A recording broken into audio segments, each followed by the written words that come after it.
Dans les rayons des supermarchés du futur, sont exposés des bébés en vente. L'humanité n'a plus besoin de concevoir la vie. Jenny fait son choix et prend l'enfant, s'apprêtant à passer en caisse avec son caddie. Mais elle réalise soudain qu'elle doit respecter son mari. Pour éviter les conflits familiaux, ils choisissent finalement la conception naturelle. Cependant, l'accouchement naturel appartient désormais au passé. Il suffit maintenant d'extraire les gènes du couple pour cultiver un embryon à l'aide d'appareils. Le couple pénètre dans le laboratoire. Ils observent le lent développement de la vie. Après l'intervention du médecin, l'écran révèle un guerrier perçant les obstacles, se distinguant parmi des milliers de concurrents. Témoin de cette scène, le couple s'enlace avec émotion. Cela présage l'arrivée imminente d'une nouvelle vie. Alors qu'ils baignent dans la joie, le médecin apporte pourtant un gobelet. Le couple reste figé sur place, mais ils choisissent tout de même d'accepter la réalité. Après tout, le gobelet contient leur enfant. Au fil du temps, la parentalité technologique n'apporte pas de changement substantiel au couple. Ils peuvent également surveiller l'état de l'embryon via un terminal à tout moment. Lorsque l'embryon est transféré dans une cuve de culture plus grande, le personnel leur tend attentionnement un équipement audio. Dès que le premier battement de cœur parvient à leurs oreilles, tous deux sont très nerveux. Sur l'écran transparent, l'embryon de la taille d'un pouce est clairement visible. Une fois rentrés chez eux, le couple aménage la chambre de bébé avec impatience. Les jours s'écoulent dans l'agitation, quand ils peuvent enfin ramener l'appareil de culture à la maison. Les nouveaux parents font preuve d'une prudence extrême. Ils le placent délibérément dans un coin de la chambre. Cependant,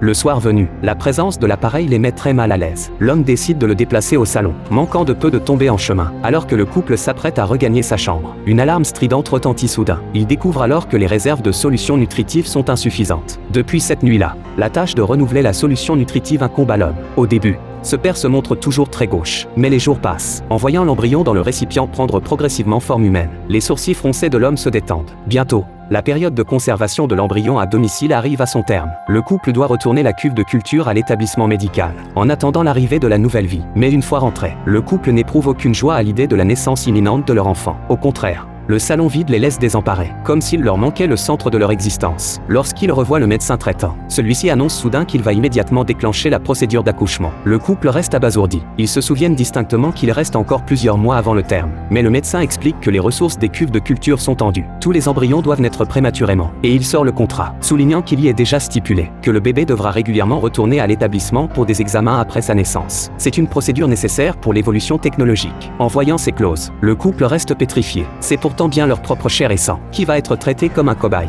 L'homme ne peut plus contenir sa colère. Profitant que le personnel médical lui tourne le dos, il cache rapidement la cuve de culture sous sa veste et quitte les lieux.